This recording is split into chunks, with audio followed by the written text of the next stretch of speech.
नमस्कार दोस्तों, स्वागत है आप सबका हमारे हिंदी ज्ञान बोध चैनल में। दोस्तों, हम यूजीसी नेट जेआरएफ हिंदी दिसंबर 2020 और जून 2021 का कंबाइन जो एग्ज़ाम हुआ था 2021 दिसंबर में, उस प्रश्न पत्र को हम कर रहे हैं। तो इस वीडियो क्लास से पहले हमने फर्स्ट शिफ्ट का प्रश्न पत्र कर लिया है।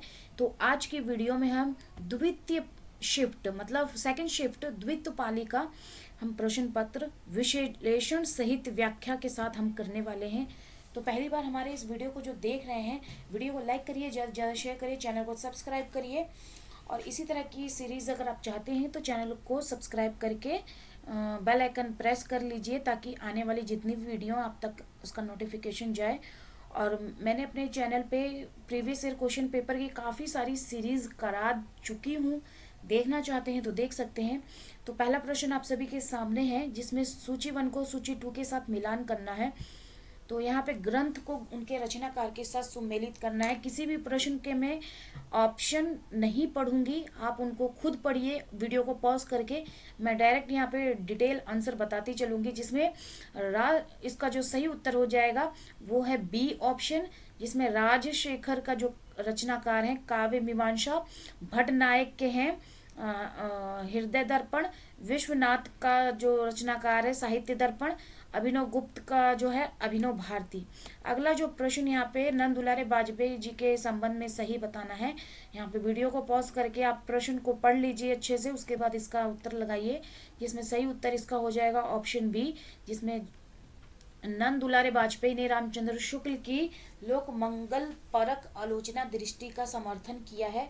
उसके बाद जो अगला आएगा सही वो है नंद दुलारे वाजपेयी छायावादी अथवा स्वच्छंदतावादी आलोचक थे, बी ऑप्शन सही हो जाएगा। उसके बाद अगला सूची 1 को सूची 2 के साथ मिलान करना है। ऑप्शन पढ़ लीजिए, यहाँ पे देख लीजिए प्रश्न को, उसके बाद यहाँ पे आपने इसको मिलान करना है। तो इसका जो सही उत्तर हो जाएगा ऑप्शन बी, जिसमें अंधेर नगरी के जो नाट्य शैली है वो परहसन, इसके नाटककार हैं भारतेंदु हरिश्चंद्र। अंधा युग नाटक की जो नाट्य शैली है गीति नाट्य, और इसके नाटककार धर्मवीर भारती। ध्रुव स्वामिनी की नाट्य शैली समस्या मूलक नाटक है, और इसके नाटककार हैं जयशंकर प्रसाद। आगरा बाजार की नाट्य शैली है लोक नायक शैली, और इसके नाटककार हैं हबीब तनवीर। उसके बाद अगला जो प्रश्न यहाँ पे बनता है, नाखून क्यों बढ़ते हैं निबंध हजारी प्रसाद द्विवेदी के किस निबंध संग्रह में है? तो ये है कल्पलता में। तो कल्पलता निबंध संग्रह में नाखून क्यों बढ़ते हैं निबंध संग्रह है। उसके बाद ये जो कल्पलता है 1951 की है। हजारी प्रसाद द्विवेदी के जो अन्य निबंध हैं वो हैं अशोक के फूल 1948, कुटिज 1964, आलोक के पर्व 1972, साहित्य सहचर 1965, विचार और वितर्क 1957, विचार प्रवाह 1959 की है। आचार्य हजारी प्रसाद द्विवेदी ने निबंध को व्यक्ति की स्वाधीन चिंता की उपज कहा है। अगला यहाँ पे प्रश्न जो बनता है, बादल को घिरते देखा है कविता से संबंधित सही जो तथ्य हैं वो हैं, इनमें से 4 ऑप्शन दे रखे हैं, इसमें से सही बताना है। विकल्प आप पढ़ लीजिए वीडियो को पॉज करके। इसका जो सही उत्तर हो जाएगा ऑप्शन डी, जिसमें बादल को घिरते देखा है कविता से संबंधित सही तथ्य विकल्प 2 और 4 हैं इसमें, जिसमें नागार्जुन का बादल कल्पना प्रसूत नहीं है। इसमें किन्नर किन्नरियों के स्वच्छंद जीवन के अनुभूत्यात्मक चित्र है, जिसमें नागार्जुन को प्रगतिवाद का शलाका पुरुष भी कहा जाता है, और इसमें राजनीतिक कवि के रूप में भी जाने जाते हैं। डॉक्टर बच्चन सिंह ने नागार्जुन की कविताओं को नुक्कड़ कविता की संज्ञा दी है। बाबा नागार्जुन को आधुनिक हिंदी साहित्य का कबीर भी कहा जाता है। इन्होंने मैथिली भाषा में पत्रहीन नग्न गाछ शीर्षक से काव्य लिखा, जिसमें 52 कविताएं संकलित हैं। इस कृति पर इन्हें सन 1968 में साहित्य अकादमी पुरस्कार मिला। ये संस्कृति और मैथिली में यात्री उपनाम से कविता लिखते थे। इनका मूल नाम है वैद्यनाथ मिश्र। उसके बाद भोजराज की पुस्तक है निम्नलिखित में से कौन सी? तो इसमें जो है वो श्रृंगार प्रकाश है। भोजराज की जो पुस्तक का नाम है श्रृंगार प्रकाश है, और इनका जो अन्य ग्रंथ है सरस्वती कंठाभरण है, और इनका जो समय है 11वीं सदी तथा जन्म स्थान मालवा है। अभिनव भारती आचार्य अभिनव गुप्त की टीका है, इसे नाट्य वेद विवृत्ति भी कहा जाता है। उसके बाद व्यक्ति विवेक महिमा भट्ट की पुस्तक है, इनका समय 11वीं सदी का पूर्वार्ध एवं जन्म स्थान कश्मीर है। काव्य कौतुक भट्टोत का ग्रंथ है, जिस पर अभिनव गुप्त ने काव्य कौतुक विवरण नाम से टीका लिखा है, जो कि ये भी बहुत महत्वपूर्ण है, बार बार पूछी जाती है। पाश्चात्य भारतीय जितनी भी हैं रचनाएं, उनके कवि, उनकी ग्रंथ सब आपको पते होने चाहिए। उसके बाद घनानंद की कविता से संबंधित सही तथ्य बताना है, तो 4 ऑप्शन दिए हैं, विकल्प आप पढ़ लीजिए, जिसमें सही उत्तर इसका हो जाएगा ऑप्शन बी, जिसमें घनानंद की कविता के संदर्भ में सही जो तथ्य है, घनानंद ने वियोग व्यथा की सैकड़ों अंतर्दशाओं के मार्मिक चित्र खींचे हैं तथा घनानंद के यहाँ प्रेम का विषय संसारिक प्राणी भी हो सकता है, परमेश्वर भी। तो इसका सही उत्तर हो जाएगा ऑप्शन बी। अगला जो यहाँ पे मिलान करना है सूची 1 को सूची 2 से, ऑप्शन पढ़ लीजिए, साथ ही आप अपना यहाँ पे प्रश्न पढ़ लीजिए और उसको वीडियो को पॉज करके उसका जो सही उत्तर है यहाँ पे लगाया हुआ है वो है कि षटकार किस नाटक से है, चंद्रगुप्त से है। इसके लेखक जो हैं जयशंकर प्रसाद है। महाराष्ट्री के जो नाटक है वो भारत दुर्दशा की है, उसके जो लेखक है भारतेंदु। धातु सेन के जो नाटक है वो है स्कंदगुप्त, और इसके जो लेखक है जयशंकर प्रसाद। गोवर्धन दास के जो नाटक है अंधेर नगरी, और इसके लेखक हैं भारतेंदु। उसके बाद अगला जो यहाँ पे प्रश्न बनता है, जयशंकर प्रसाद के नाटकों का सही अनुक्रम लगाना है।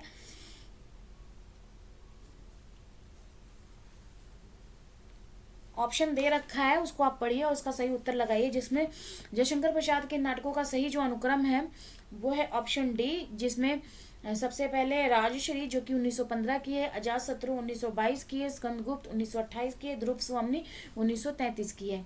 तो जयशंकर प्रसाद के जो अन्य नाटक हैं, सज्जन 1910 की है, कल्याणी परिणय 1912 की है, करुणालय 1912, प्रायश्चित 1913, विशाख 1921, जन्मेजय का नागिक 1926, कामना 1927, एक गुट 1930, चंद्रगुप्त 1931 की है। उसके बाद अभिकथन से संबंधित प्रश्न पूछा गया है, जिसमें अभिकथन ए, फ्रायड मानते हैं कि कवि मनोरोगी होता है, कारण क्योंकि मनुष्य जो है मात्र मनोरोगी ही है। तो इसमें जो सही उत्तर हो जाएगा वो ऑप्शन ए। तो ए जो अभिकथन है वो सही है और उसका जो कारण दिया है वो भी सही है, तो ऑप्शन ए सही उत्तर हो जाएगा। उसके बाद मेरी तिब्बत यात्रा की भाषा शैली की विशेषताएं क्या है, यहाँ पे ऑप्शन में लगाए हुए हैं, विकल्प पढ़ लीजिए वीडियो को पॉज करके। इसका जो सही उत्तर हो जाएगा ए, मेरी तिब्बत यात्रा की भाषा शैली की विशेषता संस्कृतनिष्ठ तर्कपूर्ण युग विशेष का आभास देने वाली है। मेरी तिब्बत यात्रा सन 1937 ईस्वी में राहुल तकरत्यायन ने यात्रा साहित्य के रूप में लिखा है। उसके बाद अगला प्रश्न जो यहाँ पे बनता है, शिवशंभू के चिट्ठे किसको संबोधित करता है, शिव शंभू के चिट्ठे किसको संबोधित है, तो ये है लॉर्ड कर्जन को। तो शिव शंभू के चिट्ठे लॉर्ड कर्जन को संबोधित है। बालमुकुंद गुप्त ने सन 1904 से 5 में भारत मित्र पत्रिका में शिव शंभू के चिट्ठे शीर्षक से तत्कालीन गवर्नर जनरल लॉर्ड कर्जन को संबोधित करके इस निबंध को लिखा है। उसके बाद बाण भट्ट की आत्मकथा उपन्यास के पात्र कौन है, यहाँ 4 ऑप्शन दिए हैं, तो इसमें जो सही उत्तर हो जाएगा वो है ऑप्शन ए, जिसमें राजकुमारी चंद्र दीक्षित और आ जाएगा आपका सुचरित। उसके बाद बाण भट्ट की जो आत्मकथा 1946 की है और ये हजारी प्रसाद द्विवेदी द्वारा लिखा गया है। इसके बाकी अन्य जो हैं बाण भट्ट निपुणिका है, प्रेम का उदात्तीकरण, हर्षकालीन सामाजिक राजनीतिक सांस्कृतिक स्थिति का विचित्रण इसमें मिलता है। उसके बाद कमलेश्वर का कहानी संग्रह आपने बताना है, ऑप्शन में दिए हुए हैं, सही उत्तर इसका हो जाएगा राजा निर्बसिया और दूसरा कस्बे का आदमी। राजा निर्बसिया जो है 1957 की है और कस्बे का आदमी 1958 की है। और कमलेश्वर के अन्य जो कहानी संग्रह है, खोई हुई दिशाएं 1963 की है, मास का दरिया 1966, बयान 1973, आज़ादी मुबारक 2002 की है। उसके बाद परिंदे कहानी के पात्र बताने हैं, यहाँ पे ऑप्शन में दे रखे हैं 4, उसमें से कौन से है परिंदे कहानी के पात्र, तो इसमें जो इसका डिटेल आ जाएगा। परिंदे कहानी के जो पात्र हैं डॉक्टर मुखर्जी हैं और मिस्टर हुबर्ट। तो परिंदे 1960 की है और कहानी संग्रह निर्मल वर्मा ने लिखी है ये। नामवर सिंह ने परिंदे कहानी को हिंदी की प्रथम कहानी माना है। रिचर्ड भीष्म शाहनी के उपन्यास तमस 1973 का पात्र है। और रामधन मुंशी प्रेमचंद के पंच परमेश्वर कहानी का पात्र है। ऑप्शन में जो बाकी दिए हुए थे उनके यहाँ पे लगा दिए। रिचर्ड भी तमस का है और रामधन प्रेमचंद की पंच परमेश्वर कहानी का पात्र है। उसके बाद अगला है, उस युवती के प्रति मेरे मन में जो प्रेम और श्रद्धा है वो ऐसी है कि अगर मैं उसकी ओर वासना से देखूं तो आंखें फूट जाएं। उपयुक्त संवाद गोदान उपन्यास के किन दो पात्रों के बीच हुआ है? तो सही उत्तर हो जाएगा मेहता और मालती के बीच में हुआ है। उस युवती के प्रति मेरे मन में जो प्रेम और श्रद्धा है वो ऐसी, अगर मैं उसकी ओर वासना से देखूं तो मेरी आंख फूट जाए। ये संवाद गोदान उपन्यास में मेहता और मालती के बीच में हुआ है। गोदान जो उपन्यास है 1936 की है, जो कि मुंशी प्रेमचंद्र ने लिखा है। और इस उपन्यास के जो अन्य पात्र हैं वो है होरी, धनिया, गोबर, झुनिया, भोला, राय साहब, खन्ना, दाता दीन, गोविंद आदि। इस उपन्यास में किसान जीवन की महागाथा और कर्जा की समस्या का अंकन किया गया है। उसके बाद अगला जो प्रश्न यहाँ पे बनता है, तमस उपन्यास का पात्र जो नहीं है इन चारों ऑप्शनों में से वो है ऑप्शन रतो। ये उपन्यास तमस उपन्यास का पात्र नहीं है। भीष्म शाहनी के तमस उपन्यास के जो पात्र हैं रिचर्ड, नथु, हयात बख्श, वान प्रस्थ, लिजा, जरनैल सिंह, हरनाम, वंतो, लक्ष्मी नारायण, नूर इलाही मोहन, ये सारे तमस उपन्यास के पात्र हैं। उसके बाद संस्कृति के 4 अध्याय में दिनकर ने रविंद्रनाथ टैगोर और मोहम्मद इकबाल को आख्यायित किया है नवोत्थान के कवि के रूप में। तो यहाँ पे इस निबंध में जो रामधारी सिंह दिनकर ने इस निबंध पर रामधारी सिंह दिनकर को सन 1959 में साहित्य अकादमी पुरस्कार मिला है। दिनकर जी ने भारत के संस्कृति इतिहास को 4 भागों में बांटकर लिखने का प्रयत्न किया, जो कि भारतीय संस्कृति का एक सर्वेक्षण है। संस्कृति के 4 अध्याय निबंध का प्रकाशन सन 1946 है। इसमें साहित्य अकादमी पुरस्कार प्रकाशन सन 1946 ईस्वी में साहित्य अकादमी द्वारा हुआ है।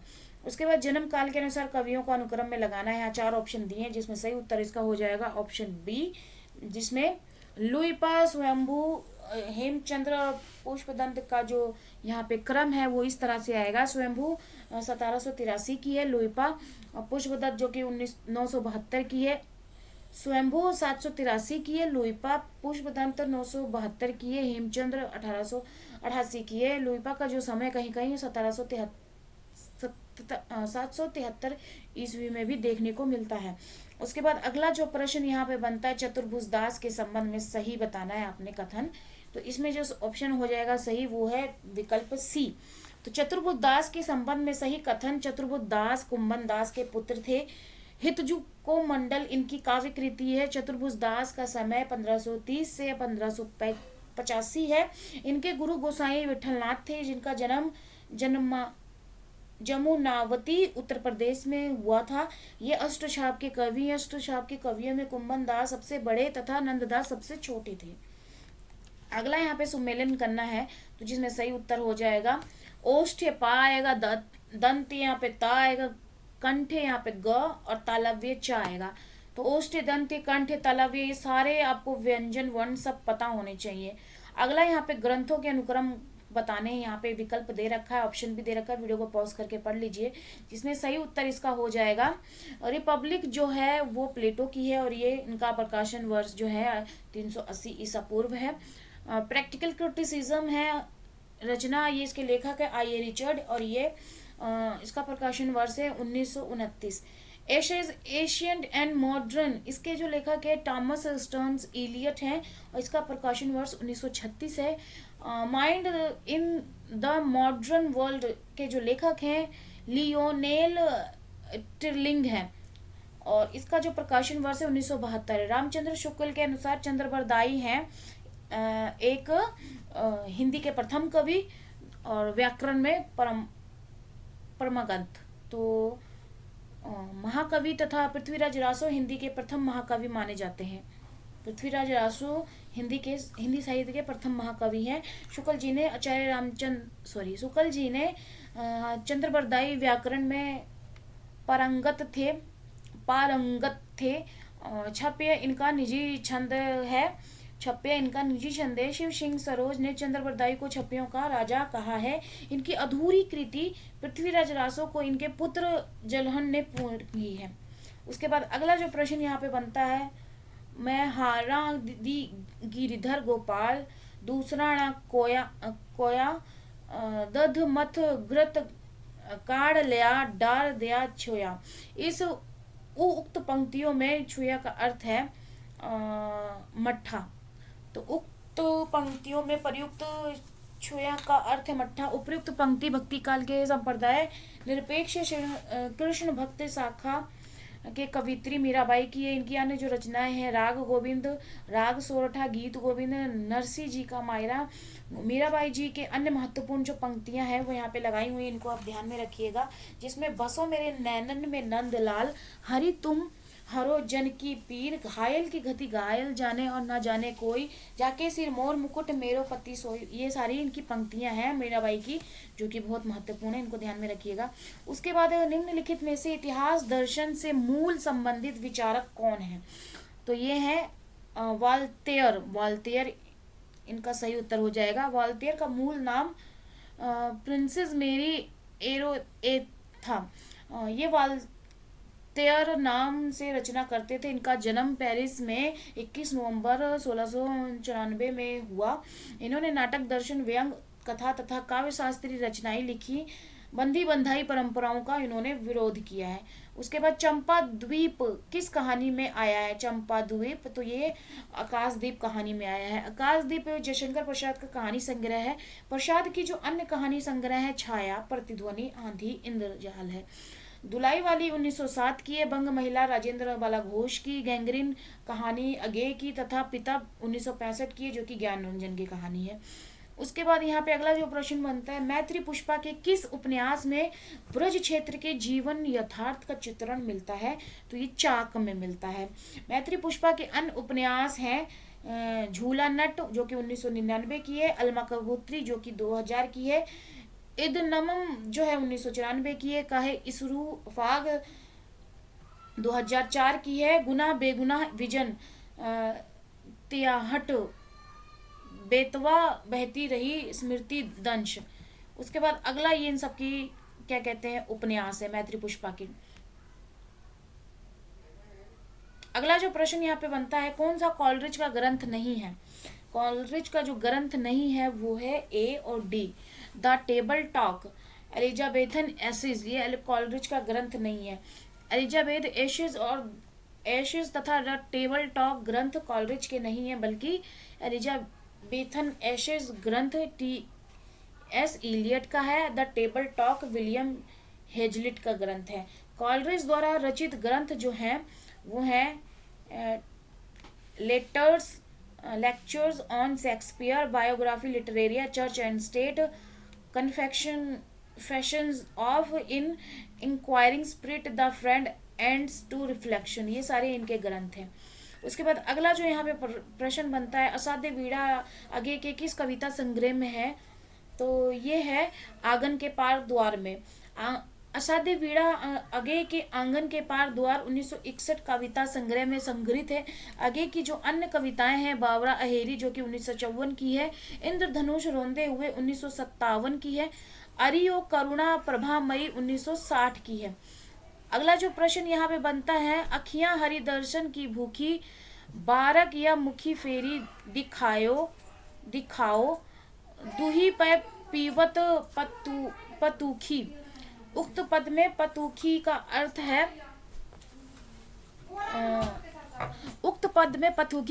है पत्ते का दोना, जो सूरदास जी के पद से लिया गया है। सूरदास की जो अलग रचनाएं हैं, सूरसागर, सूरावली, साहित्य लहरी। अगला जो प्रश्न यहाँ पे बनता है अभिकथन 1 और अकारण आर, जिसमें मार्क्सवाद साहित्य सर्जन का प्रधान कारण श्रम को मानता है। कारण क्योंकि श्रम के बगैर साहित्य की परिकल्पना असंभव है। अगला जो यहाँ पे प्रश्न बनता है, अभिकथन इसमें जो अभिकथन ए है वो सही है, जिसमें मार्क्सवादी साहित्य सर्जन का प्रधान कारण श्रम को मानता है। कारण क्योंकि श्रम के बगैर साहित्य की परिकल्पना असंभव है, अतः यहाँ पे अभिकथन सही हो जाएगा, कारण गलत हो जाएगा। अब यहाँ पे सूची 1 को सूची 2 के साथ मिलान करना है, जिसमें कुछ पत्ते कुछ चिट्ठियाँ, कुछ पते कुछ चिट्ठियाँ, तो ये है 1879 की, जो कि रघुवीर सहाय की है। आत्मा की आंखें 1964 की है और इनामधारी सिंह दिनकर की है। चुका भी हूँ नहीं मैं 1975 की है, और इसके जो रचनाकार है शमशेर बहादुर सिंह की है। कुकुर मुत्ता जो कि 1942 की है, उसकी जो रचनाकार है सूर्यकांत त्रिपाठी निराला की है। अगला जो प्रश्न यहाँ पे बनता है, कबीर कूता राम मोतिया मेरा नाव, गले राम की जेवड़ी जित खींचे तित जाऊं। इस दोहे में किस तरह की मानसिकता व्यक्त हुई है? तो ये आत्मसमर्पण की मानसिकता व्यक्त हुई है। प्रस्तुत दोहा जो है भक्ति काल के निर्गुण काव्यधारा के प्रतिनिधि कवि कबीरदास द्वारा रचित है। कबीर अरबी भाषा का शब्द है जिसका अर्थ होता है महान या श्रेष्ठ। उसके बाद अगला यहाँ पे कृष्णा सोबती के उपन्यासों को अनुक्रम में लगाना है। यहाँ पे 4 ऑप्शन दिए हैं और इनके विकल्प दे रखे हैं, जिसमें सही उत्तर इसका हो जाएगा ऑप्शन डी। प्रकाशन वर्ष के अनुसार कृष्णा सोबती के उपन्यासों का जो सही अनुक्रम है वो इस प्रकार है। मित्रों मरजानी जो कि है 1967 की है, सूरजमुखी अंधेरे की 1972 की है, ए लड़की 1991 की है, समय सरगम 2000 की है, 1980 ईस्वी में जो लिखी गई है। 1980 ईस्वी में इन्हें सबसे प्रसिद्ध जिंदगी नामा 1979 के लिए साहित्य अकादमी पुरस्कार से सम्मानित किया गया है। उसके बाद अभिकथन को कारण के साथ यहाँ पे बताना है कौन सा सही है कौन सा गलत है, जिसमें अभिकथन जो ए है, कल्पना काव्य का अनिवार्य साधन है। कारण क्योंकि कल्पना काव्य में साध्य है, तो इसमें जो सही उत्तर हो जाएगा वो है ऑप्शन सी। ए सही है लेकिन आर सही नहीं है। अभिकथन कल्पना काव्य का अनिवार्य साधन है। कारण क्योंकि रस माधुर्य लालित्य आदि सभी भाव कल्पना से ही जुड़े हुए हैं, तो यहाँ पे अतः ए सही हो जाएगा, लेकिन कारण यहाँ पे सही नहीं है। महादेवी वर्मा के संबंध में आचार्य रामचंद्र शुक्ल ने क्या स्थापनाएं दी हैं वो आपने यहाँ पे देख के बताना है। तो यहाँ पे 4 ऑप्शन है, जिसमें सही उत्तर इसका हो जाएगा ऑप्शन बी। तो छायावादी कवियों में महादेवी वर्मा ही रहस्यवाद के अंतर्गत आते हैं, क्योंकि उसके बाद आगे महादेवी वर्मा के गीतों में अनूठी व्यंजना है। तो दूसरा तीसरा इसमें सही हो जाएगा। रामचंद्र शुक्ल की स्थापना के अनुसार महादेवी वर्मा के संबंध में जो कही गई बातें हैं, तो छायावादी कवि कहे जाने वाले कवियों में महादेवी वर्मा रहस्यवाद के भीतर रही हैं। उस अज्ञात प्रियतम के लिए वेदना ही इनके हृदय का भाव केंद्र है, जिनके अनेक प्रकार की भावनाएं कूट कूट कर झलक मारती हैं।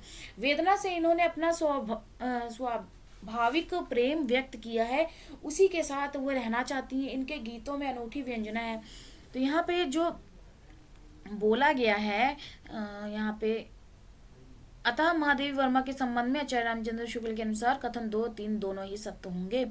लक्ष्मण जो है किस कहानी का पात्र है? तो ये परिंदे कहानी नहीं, लक्ष्मण जो है कोसी का घटवार कहानी का पात्र है। कोसी का घटवार कहानी जो है संग्रह, ये शेखर जोशी द्वारा रचित है। अन्य प्रसिद्ध कहानियां कहानीकार उनके पात्र हैं जो यहाँ पे लगा दिए हैं चारों के, वो यहाँ पे देख लीजिए। जिसमें पुरस्कार जो है जयशंकर प्रसाद की है, उसके जो पात्र हैं अरुण, मधुलिका, कौशल, नरेश, सेनापति। परिंदे के जो लेखक है निर्मल वर्मा, पात्र हैं लतिका, डॉक्टर मुखर्जी, करीमुद्दीन, गिरीज। उसके बाद अगला यहाँ पे जो 2 है लगाया है यहाँ पे, ठाकुर का कुआं प्रेमचंद का है और इसके जो पात्र है जोखून जंगीर ठाकुर, उसने कहा था गुलेरी का है। लहना सिंह, सूबेदारनी बोधा, वजीरा सिंह। पिता जो है ज्ञान रंजन का है और इसके जो पात्र हैं पिता और पुत्र हैं।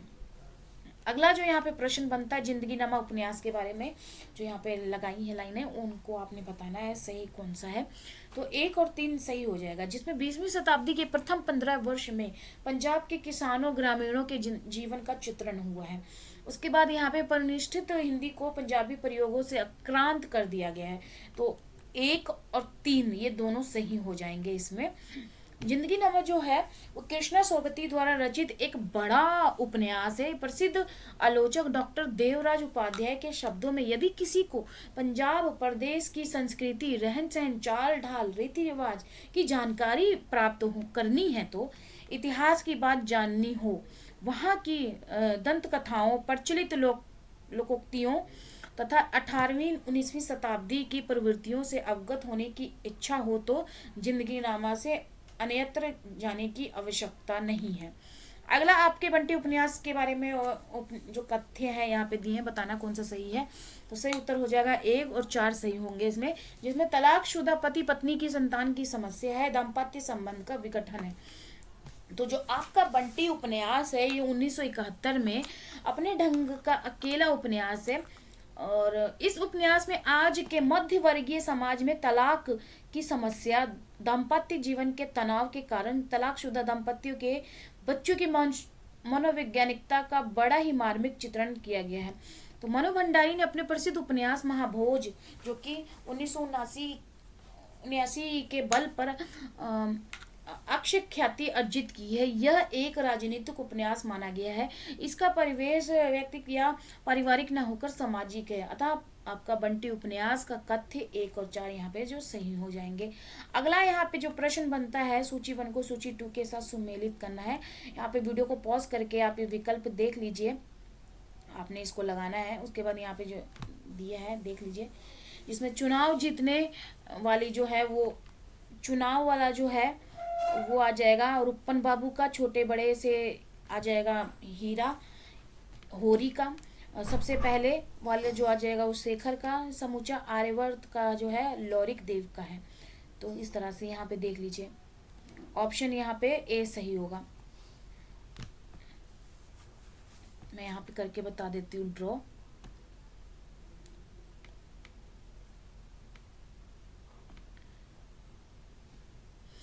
तो यहाँ पे जो सही उत्तर हो जाएगा चुनाव का जो है वो आएगा रूपन देव। छोटे बड़े भगवान के घर से चुनाव जीतने की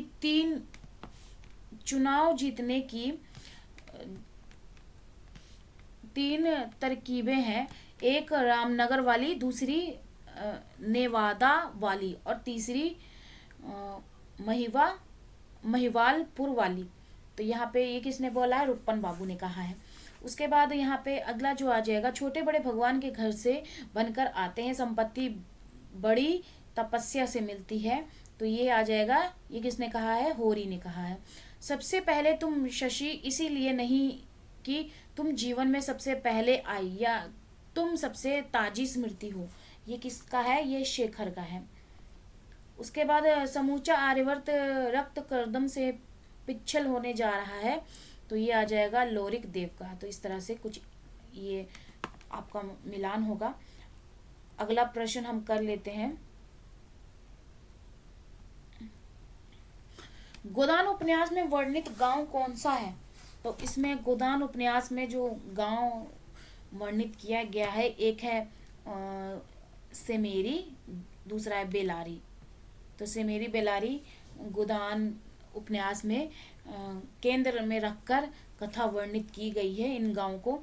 जबकि आधा गांव में गाजीपुर जिले की गंगोली गांव के सैयद मुसलमानों की कथा का वर्णन किया गया है। और मेला आंचल उपन्यास में बिहार राज्य के पूर्णिया जिले के मेरीगंज को कथा का केंद्र बनाकर बनाया गया है, कथा को केंद्र बनाया गया है।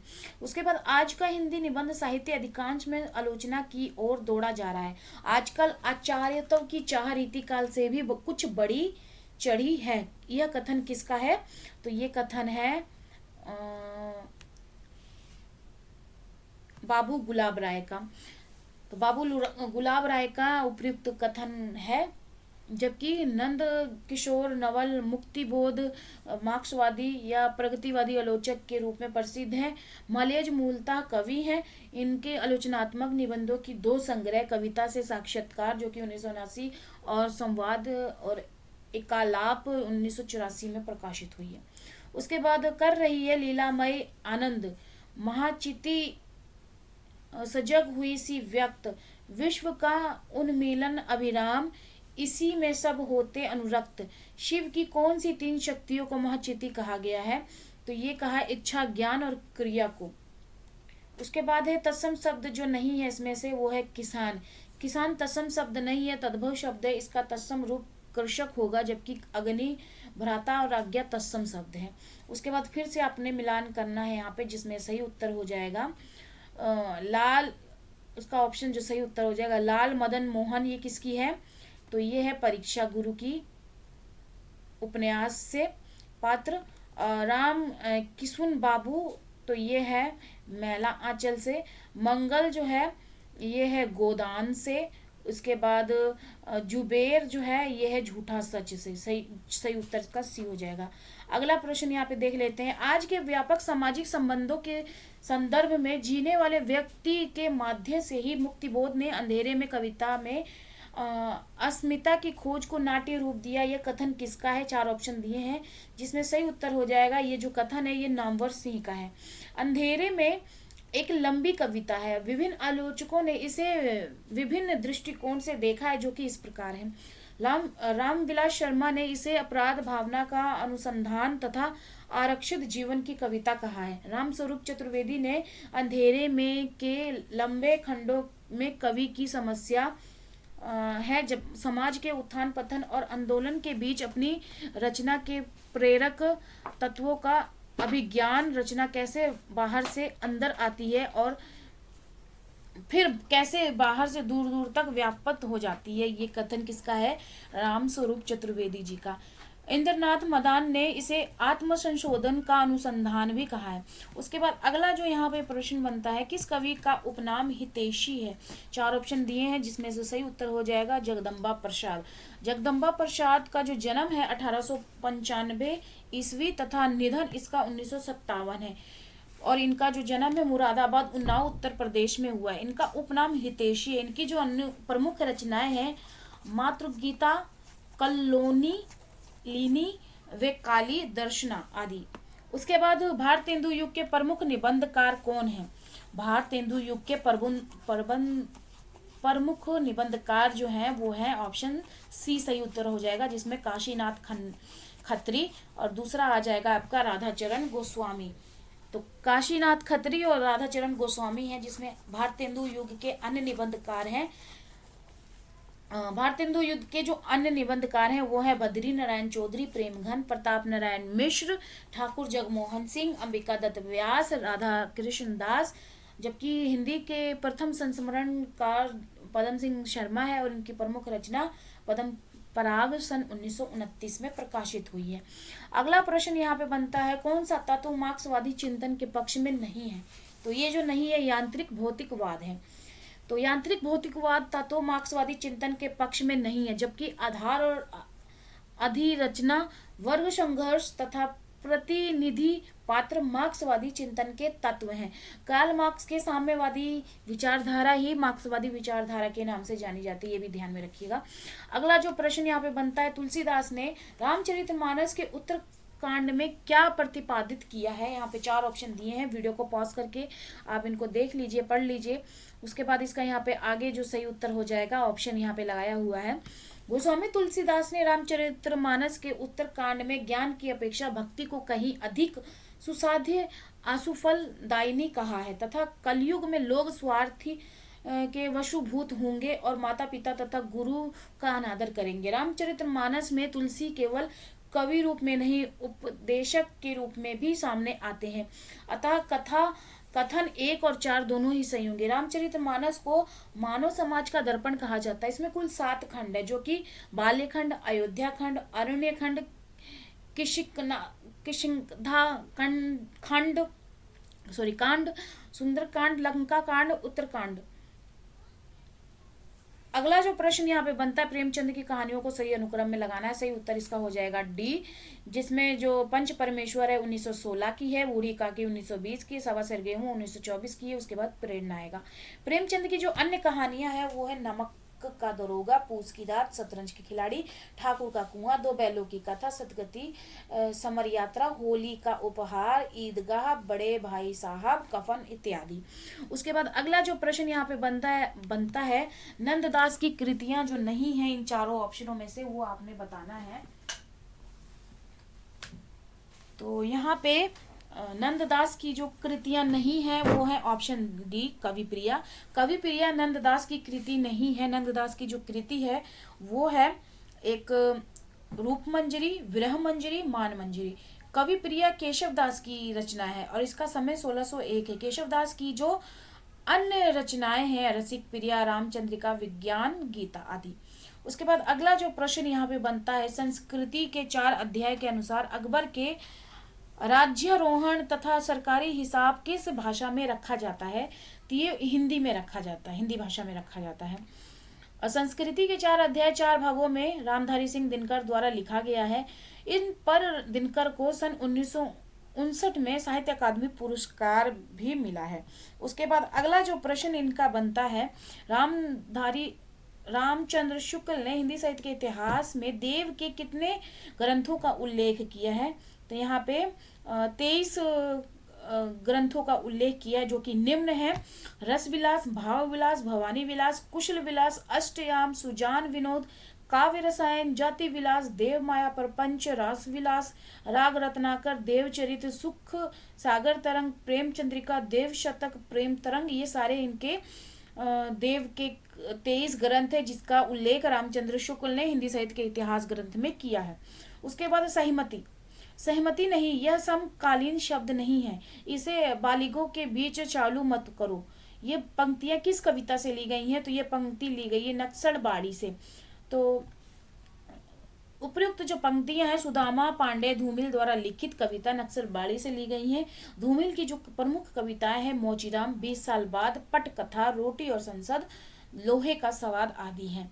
उसके बाद अगला जो प्रश्न यहाँ पे बनता है, इष्टाभिदेह वक्रोकृत रिष्टा वाचाम अलंकृतः किसकी है? तो ये है भामा की। भामा ने काव्य अलंकार नामक ग्रंथ की रचना की जो 6 परिच्छेदों में विभक्त है।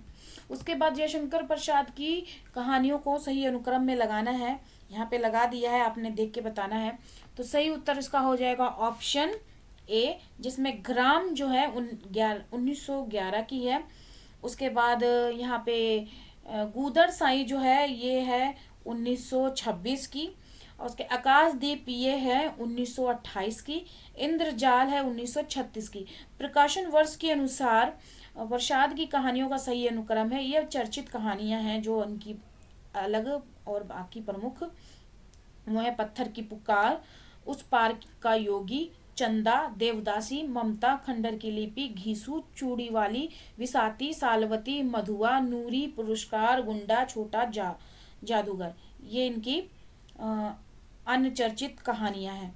तो अगला यहाँ पे देखेंगे, इधर वो कविता मेरा पिंड नहीं छोड़ रही थी, और अगर वो कविता भावावेशपूर्ण होती तो एक बार उसकी आवेशात्मक अभिव्यक्ति हो जाने पर मेरी छुट्टी हो जाती। ये किससे लिया गया है?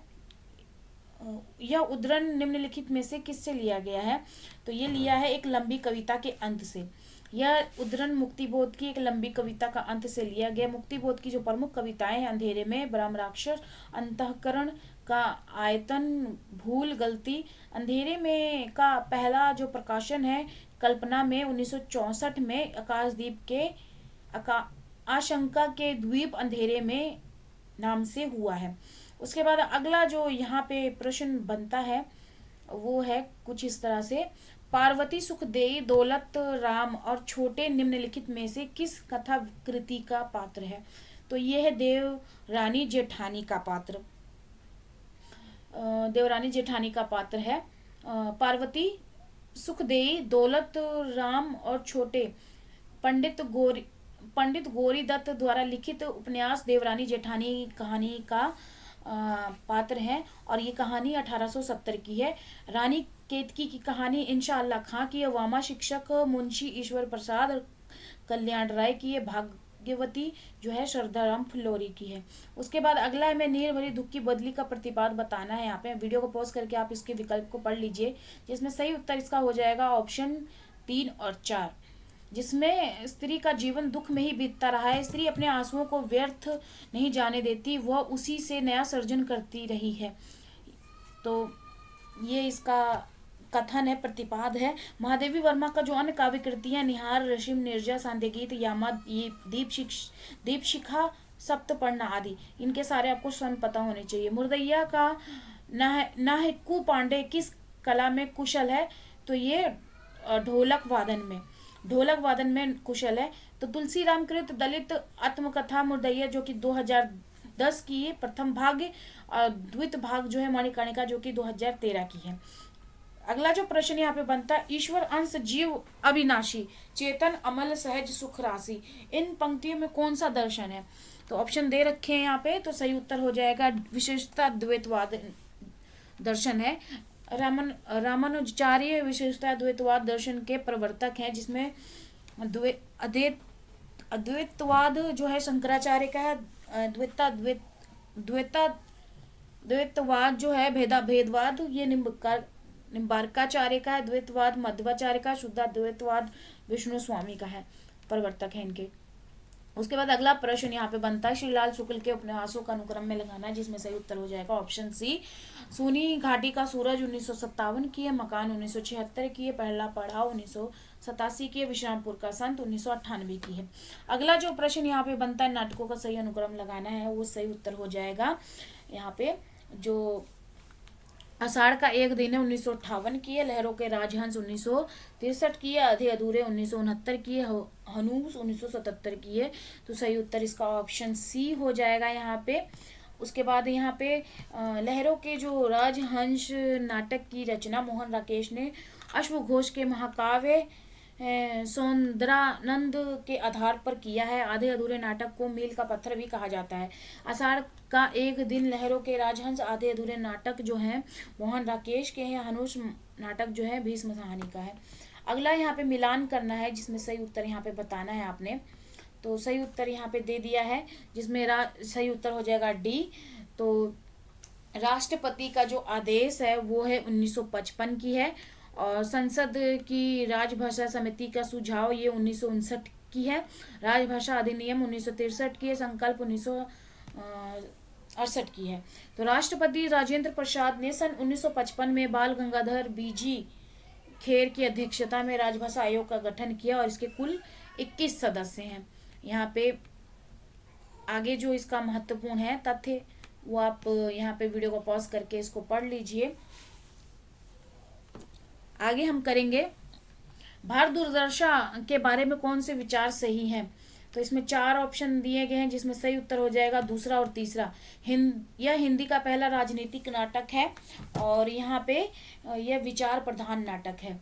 तो ये दोनों इसके सही हो जाएंगे।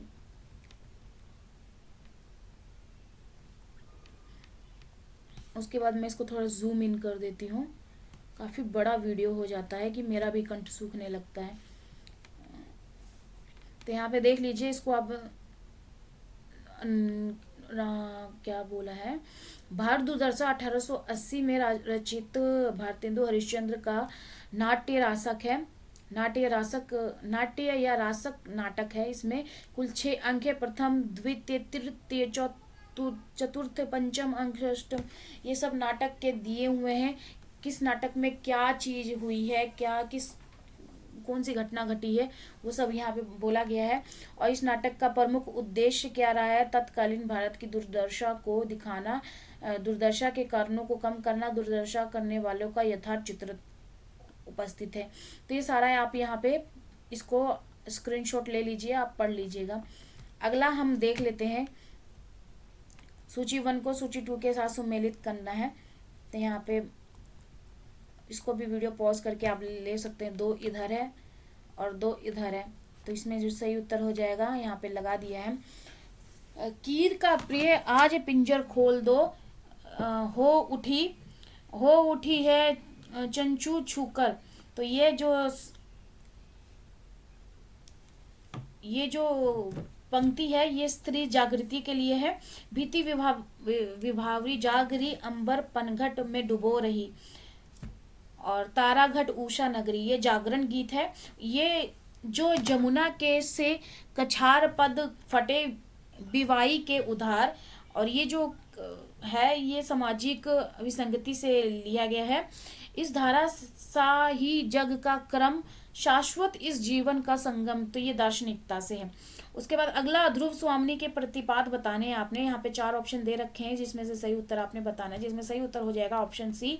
तीसरा और चौथा इसका विकल्प सही हो जाएगा, जिसमें स्त्री उपहार में देने वाली वस्तु नहीं है, पुरुष उसे अपनी पशु संपत्ति समझकर अत्याचार न करे, स्त्री को अपने चुनाव और निर्णय का स्वतंत्रता मिलनी चाहिए। और ये उपयुक्त कथन जो है ध्रुव स्वामिनी का विषय है, प्रतिपाद विषय है। ध्रुव स्वामिनी जो है 1933 की, जो कि जयशंकर प्रसाद द्वारा रचित विशाख के देवी चंद्रगुप्त के आधार पर लिखा गया है। ध्रुव स्वामिनी नाटक के जो पात्र है, स्त्री पात्र ध्रुव स्वामिनी मंदाकिनी कोमा, पुरुष पात्र जो है रामगुप्त, चंद्रगुप्त, शिखर स्वामी, शकराज, मिहिर देव और पुरोहित प्रमुख पात्र है। इस नाटक में ध्रुव स्वामिनी प्रमुख पात्र है जो नारी चिंतन के विषय को समग्र रूप में प्रस्तुत करती है। नाटक में पात्रों के माध्यम से महिला की समस्याओं को, समाज की महिलाओं के प्रति दृष्टिकोण को उजागर करती है। उसके बाद अगला जो प्रश्न यहाँ पे बनता है, कौन सी भाषा शामी भाषा में शामिल नहीं है, तो ये है फारसी। फारसी भाषा जो है सामी भाषाओं में शामिल नहीं है। भारोपीय भाषा परिवार विश्व में बोली जाने वाली भाषाओं में सर्व प्रमुख भाषा परिवार है। इसके बोलने वालों की संख्या विश्व में सबसे ज़्यादा है। इस भाषा परिवार की जो प्रमुख भाषाएं हैं वह संस्कृत, पाली, प्राकृत, अपभ्रंश, हिंदी, बंगाली, फारसी, ग्रीक, लैटिन, अंग्रेज, रूसी, जर्मन, पुर्तगाली, इतावली आदि हैं। इनको ध्यान में रखिएगा। अगला जो प्रश्न यहाँ पे बनता है कि किस विचार से गांधीवादी दर्शन सहमत नहीं है, किस विचार से गांधीवादी दर्शन सहमत नहीं है, तो यह साध्य की शुद्धता लेकिन साधन की अशुद्धता से, तो ऑप्शन डी सही उत्तर हो जाएगा इसका, जो कि गांधीवादी दर्शन कई स्तरों से आध्यात्मिक या धार्मिक, नैतिक, राजनीतिक, आर्थिक, सामाजिक, व्यक्तिगत, सामूहिक तत्व पर मौजूद है। गांधीवादी दर्शन के जो प्रमुख तत्व हैं वो इस तरह से हैं। आध्यात्मिक या धार्मिक तत्व और ईश्वर के इसके मूल में है। सभी व्यक्ति उच्च नैतिक विकास और सुधार करने के लिए सक्षम है। सादा जीवन और श्रम पर जोर, सत्य और अहिंसा, ये सारे इनके देख लीजिए तत्व हैं, प्रमुख तत्व गांधीवादी दर्शन के जो महत्वपूर्ण है, एग्जाम में पूछे जाते हैं। क्या भूलू क्या याद करूं के प्रारंभ में उत्तर प्रदेश के बस्ती जिले के किस गांव का उल्लेख किया गया है, तो अमोड़ा गांव का उल्लेख किया गया है। क्या भूलू क्या याद करूं हरिवंश राय बच्चन की बहुप्रशंसित आत्मकथा है। इसकी रचना 1969 में की गई है, जो कि 4 खंड है, यहाँ पे दे रखे हैं, इनको आपने ध्यान में रखना है। क्या भूलू क्या याद करूं, नील का निर्माण फिल्म, बसेरे से दूर, 10 द्वार से सोपान तक। उसके बाद क्या भूलू क्या याद करूं आत्मकथा पर बच्चन जी को भारतीय साहित्य के सर्वोच्च पुरस्कार सरस्वती सम्मान से सम्मानित भी किया गया है। उसके बाद अभिकथन को कारण से आपने बताना है पढ़ के कि कौन सा सही है कौन सा गलत है। तो यहाँ पे पहले अभिकथन लिखा हुआ है। जॉक देरिदा का मानना है कि पाठ का अर्थ पाठक तय करता है, कारण क्योंकि पाठक के मन की भिन्नता के कारण पाठ बहुलार्थी होता है। तो इसमें जो सही उत्तर हो जाएगा ऑप्शन ए, तो दोनों ही सही हैं।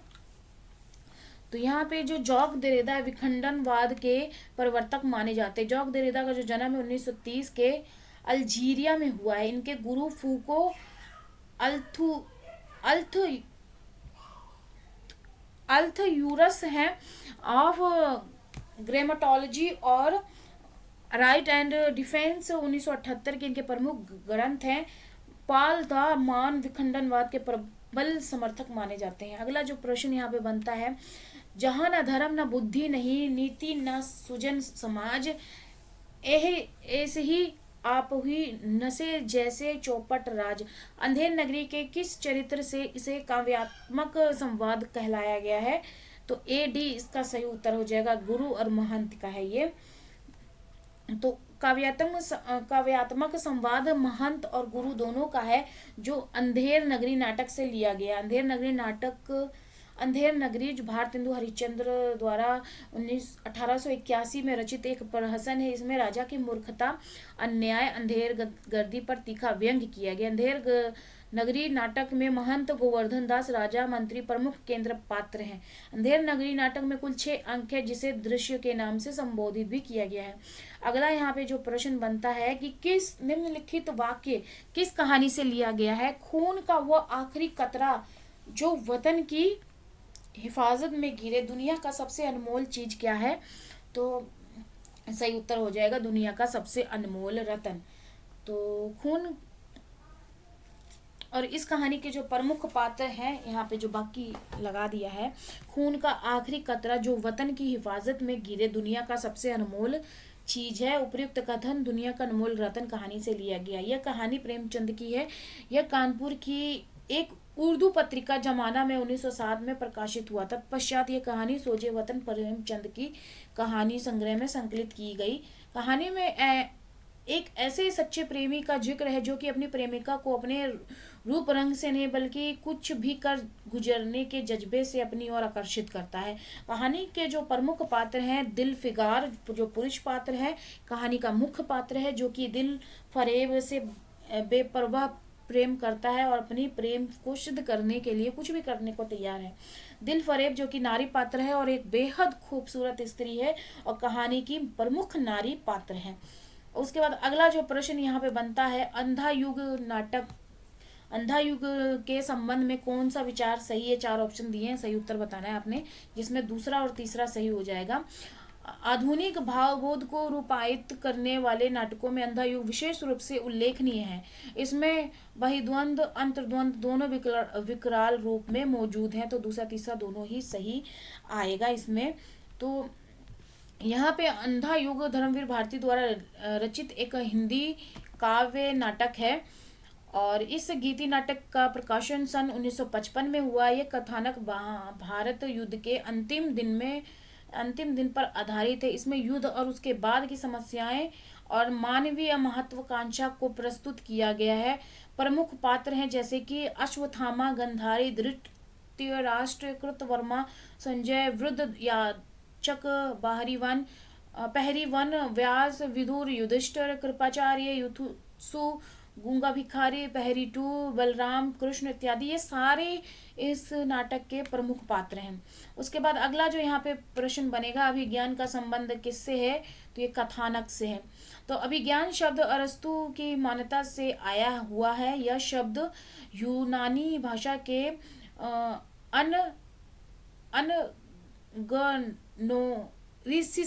अनगुनोरिसिस हिंदी अनुवाद है।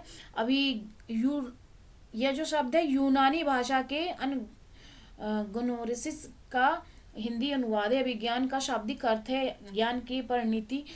अभिज्ञान दुखंतक के अंतर्गत कथानक में पात्रों के मन में प्रेम अथवा घृणा का भाव जागृत करता है। अगला प्रश्न यहाँ पे, कमलेश्वर के नए कहानी के रूप में आपने क्या कहा है? कमलेश्वर ने नई कहानी के बारे में क्या कहा है? यहाँ पे 4 ऑप्शन में दिया है, विकल्प दिया है, उसको वीडियो को पॉज करके आप पढ़ लीजिए। तो क्या कहा है इसमें? कमलेश्वर ने नई कहानी के संदर्भ में कथन कहा है कि नई कहानी आग्रह की कहानी नहीं है, उसका केंद्रीय पात्र है जीवन को वहन करने वाला व्यक्ति। नई कहानी नाम का दुष्यंत कुमार ने सर्वप्रथम प्रयोग किया है। नई कहानी का जो जन्म है 1956 ईस्वी में माना जाता है। नई कहानी प्रवर्तक राजेंद्र यादव, मोहन राकेश, कमलेश्वर है। नई कहानी में भोगे हुए यथार्थ पर अधिक प्रकाश डाला हुआ है। पूर्ववर्ती कहानी पूर्वाग्रह से युक्त होती है, लेकिन नई कहानियां किसी भी तरह से पूर्वाग्रह से मुक्त नहीं है। नई कहानी पर शास्त्र के अस्तित्ववाद का प्रभाव दिखाई देता है। अगला जो यहाँ पे प्रश्न है, अनुक्रम से संबंधित लगाना है आपने जन्म काल के अनुसार। तो बाल मुकुंद गुप्त जो है 1865 का है इनका जन्म और मृत्यु 1907 की है। अध्यापक पूर्ण सिंह का 1881 है और मृत्यु 1939। रामदरस मिश्र 1924 का, विवेकी राय 1924 से, मृत्यु उनकी 2016 की है। इसी तरह सही उत्तर इसका हो जाएगा बी। अगला जो प्रश्न इसका बनता है, किस काव्य धारा में सहज भोग मार्ग से जीव को महासुख की ओर उन्मुख किया गया है? ऑप्शन ए सही उत्तर हो जाएगा। सिद्ध साहित्य सिद्ध साहित्य में सहज भोग मार्ग से जीवन को महासुख की ओर उन्मुख किया गया है। सिद्ध साहित्य में सिद्धों में पंचमाकर, मांस, मछली, मदिरा, मुद्रा, मैथुन की दुष्वृत्ति देखने को मिलती है। साधना प्रवृत्ति में शिव शक्ति से युगल रूप की उपासना की जाती है। सिद्धों की चरम उत्कर्ष काल 8वां से 10वीं शताब्दी के मध्य था। सिद्धों के विषय में सबसे पहले जानकारी ज्योतिश्वर ठाकुर की रचना वर्ण रत्नाकर से मिलती है। सिद्धू साहित्य की जो विशेषताएं हैं, जिसमें यहाँ पे आ जाएगा जीवन की सहजता, स्वाभाविकता में दृढ़ विश्वास, गुरु महिमा का प्रतिपादन, ब्रह्मडंबर, पाखंडों, कटु आलोचना, रहस्यात्मक अनुभूति, जनभाषा का प्रयोग। अगला यहाँ पे पुस्तक और लेखक का सही मेल बताना है आपने। तो नीचे 2 दिए हुए हैं, ऊपर यहाँ पे दिया हुआ है 2। तो केशव की जो काव्य कला है, वो उसका जो लेखक है वो कृष्ण शंकर शुक्ल है। गुप्त की कला सत्येंद्र की है। पद्माकर की काव्य साधना अखोरी गंगा प्रसाद सिंह की है। प्रसाद की काव्य साधना रामनाथ लाल सुमन की है। तो सही उत्तर इसका सी हो जाएगा। अगला जो प्रश्न यहाँ पे बनता है, जगदीश चंद्र कृत उपन्यास धरती धन अपना की अंतर्वस्तु निम्नलिखित में से किस विषय पर आधारित है? तो ये आधारित है पंजाब की ग्रामीण पृष्ठभूमि पे दलित जीवन की कथा पर। और ये जो कथा है जगदीश चंद्र माथुर कृत धरती धन अपना में चित्रित किया गया है। जगदीश चंद्र माथुर एक प्रगतिवादी उपन्यासकार हैं। इनके उपन्यास धरती धन अपना 1972 की है में प्रकाशित हुआ है। इनके जो अन्य उपन्यास है, यादों का पहाड़ 1966, आधा पुल 1973, कभी ना छोड़े खेत 1976, मुट्ठी भर कांकर 1976, टुंडालात 1978, नरकुंड में वास 1994 की है। उसके बाद सुमेलन करना है पात्र को उनके कहानीकार के साथ। तो लहना सिंह जो है उसने कहा कहानी से है, उसके कहानीकार है चंद्रधर शर्मा गुलेरी। पीर बख्श पर्दा से है और इसके जो कहानीकार है यशपाल है। लतिका परिंदे से है और इसके जो कहानीकार है निर्मल वर्मा। श्यामनाथ है जो है वो चीफ का दावत से, इसका जो कहानीकार है वो भीष्म सहानी है। उसके बाद बकरी नाटक से संबंधित तथ्य आपने सही बताना है। यहाँ पे 4 ऑप्शन ऊपर दिए हुए हैं, तो इसमें जो सही उत्तर हो जाएगा ऑप्शन डी, 1 और चौथा, पहला और चौथा सही हो जाएगा। तो बकरी नाटक जो स्वतंत्र हिंदी व्यंग नाटकों में सर्वाधिक महत्वपूर्ण है। इसमें नौटंकी शैली का प्रयोग किया गया है। दोनों कथन बकरी नाटक से संबंधित सही तथ्य हैं। बकरी नाटक सर्वेश्वर दयाल सक्सेना की कृति है। सर्वेश्वर दयाल सक्सेना जनवादी नाटककार हैं और इनके नाटक लोक नाट्य शैली में आबद्ध हैं। इनके 3 नाटक हैं। एक है बकरी जो कि 1974 की है, लड़ाई 1979 की है, अब गरीबी हटाओ। बकरी नाटक जो है 1975 ईस्वी में आपातकाल से 1 वर्ष पहले प्रकाशित हुआ था। इसमें 2 अंक हैं और प्रत्येक अंक में 3-3 दृश्य हैं। इस नाटक की रचना उत्तर प्रदेश की नौटंकी शैली में हुई है। इस नाटक में जनवादी चेतना, राजनीतिक व्यंग, आम आदमी की व्यथा, भ्रष्टाचार, विसंगति का चित्रण किया गया है। उसके बाद अगला जो प्रश्न यहाँ पे बनता है, अंधा युग युद्धोत्सव की चिंता क्या है? तो ये है मानव भविष्य की रक्षा। तो मानव भविष्य की रक्षा इनका चिंता है।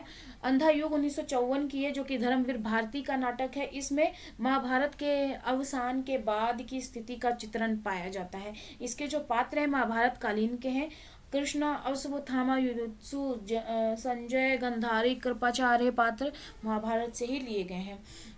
उसके बाद जो अगला प्रश्न बनता है, घनानंद की कविता में निम्नलिखित में से कौन सी विशेषता नहीं पाई जाती है? तो वह है सांध्य भाषा। तो घनानंद की कविता में सांध्य भाषा की विशेषता नहीं पाई जाती। घनानंद की कविता में लौकिक प्रेम तथा विरह वर्णन की सर्वोपरि विशेषता पाई जाती है। इनकी कविता में भाषा की लक्षणता, भाषा की व्यंजकता तथा उक्ति व्यक्ति की विशेषता पाई जाती है। घनानंद की कविता की एक विशेषता घनानंद द्वारा प्रयुक्त उक्तियां हैं। उसके बाद अगला यहाँ पे अभिकथन से संबंधित है प्रश्न। अभिकथन क्या है? ए, कविता मनुष्य के हृदय को शुद्ध करती है, कारण मनुष्य के हृदय की प्रकृत अवस्था कविता से संभव है। तो इसमें से बताना है कौन सा सही है कौन सा गलत है। तो इसमें जो सही उत्तर हो जाएगा ऑप्शन ए, दोनों ही सही है। अगला जो प्रश्न यहाँ पे बनेगा, अरे ये यावर रहेगा याद में सम्मिलित है क्या? तो 1 और 4, मांझुली और बहता पानी निर्मल। तो ये दोनों ही अरे ये यावर रहेगा याद यात्रा वृत्तांत है, जिसके लेखक हैं सचिदानंद हीरानंद वात्सायन। और इसके अंतर्गत जो सम्मिलित यात्रा वृत्तांत है वो है परशुराम से तुरखम, किरणों की खोज में, देवताओं के अंचल में, मौत की घाटी में, एहलुरा मंजुल, बहता पानी निर्मल। तो ये दोनों सम्मिलित हैं। 1 और 4 सही उत्तर हो जाएगा। ऑप्शन डी सही है इसका। काव्य ग्रंथों को अनुक्रम में लगाना है, जिसमें सही उत्तर यहाँ पे देखिए जो कि चिंता जो है 1924 की है, और आगे काव्य ग्रंथ का सही अनुक्रम है चिंता 1924 आगे की है। ये चांद का मुंह टेढ़ा है 1964 की है। गजानन माधव मुक्तिबोध संसद से सड़क तक 1972 की है, और ये सुदामा पांडे धूमिल का है। उदिता 1980 की है, और ये शमशेर बहादुर सिंह का है। तो ये यहाँ पे एक लेखक भी लगा दिए हैं, साथ में ध्यान में रखिएगा। ईदगाह कहानी के पात्र जो नहीं है वो इसमें सही उत्तर हो जाएगा ऑप्शन बी। तो जुम्मन शेख और भजन सिंह ईदगाह कहानी के पात्र नहीं है। ईदगाह कहानी के लेखक मुंशी प्रेमचंद है। इसके जो पात्र हैं अमीना जो कि दादी है, हामिद पोता, मोहसिन दोस्त, महमूद दोस्त, नूरे दोस्त, शमी दोस्त है। जुम्मन शेख पंच परमेश्वर कहानी का पात्र है। उसके बाद अगला जो प्रश्न यहाँ पे बनता है नागमती वियोग खंड से संबंधित सही तथ्य। तो इसमें जो सही हो जाएगा ऑप्शन सी, पहला और चौथा सही होगा। या 12मासी शैली में लिखा गया है। उसके बाद चौथा जो है इसमें नागमती के आंसुओं से सारी सृष्टि भीगी हुई जान पड़ती है। ये इसके सही तथ्य हैं। मलिक मोहम्मद जैसी कृत पद्मावत महाकाव्य में नागमती के विरह विदग्ध हृदय की संवेदनशीलता का उत्कर्ष देखने को मिलता है, जिसमें नागमती विरह वर्णन में जैसे व्यथा स्वयं ही मुखरित होने लगती। नागमती वियोग खंड जो है 12मासी वर्णन के साथ साथ नागमती के आंसुओं की सारी सृष्टि भीगी जान पड़ती है। ये इसका सही उत्तर हो जाएगा। उसके बाद गद्यांश से संबंधित प्रश्न है। मैं इसको थोड़ा सा जूम इन कर देती हूँ ताकि आप इसको स्क्रीनशॉट ले लीजिए, और इसके प्रश्नों को आप यहाँ से खुद से लगा सकते हैं। तो ये तो इसका रह गया गद्यांश। उसके बाद इसको स्क्रीनशॉट ले लीजिए। उसके बाद अगला ऊपर जो प्रश्न बनेगा ये 91, 92, 93, 94, ये 94। उसके बाद यहाँ पे नीचे आएगा 95। ये सारे इसको आपने खुद से करना है। अगला गद्यांश है यहाँ पे 96 का। इसको फोटो स्क्रीनशॉट ले लीजिए, आपने इसे खुद से करना है। ये 100वां, 99, 98, 97। तो ये थे आज के वीडियो क्लास का 100 प्रश्न 2021 के दिसंबर में सेकंड शिफ्ट का प्रश्न पत्र है। पहले शिफ्ट का मैंने करवा दिया है, वीडियो देखना चाहें तो देख सकते हैं। और अगर आप हमारे टेलीग्राम चैनल व्हाट्सएप ग्रुप के साथ जुड़ना चाहते हैं तो उसका लिंक भी अपने वीडियो के डिस्क्रिप्शन में दे दी हूँ, वहाँ से आप इजीली जुड़ सकते हैं। फिर मिलते हैं एक नए वीडियो में एक नए टॉपिक के साथ। धन्यवाद।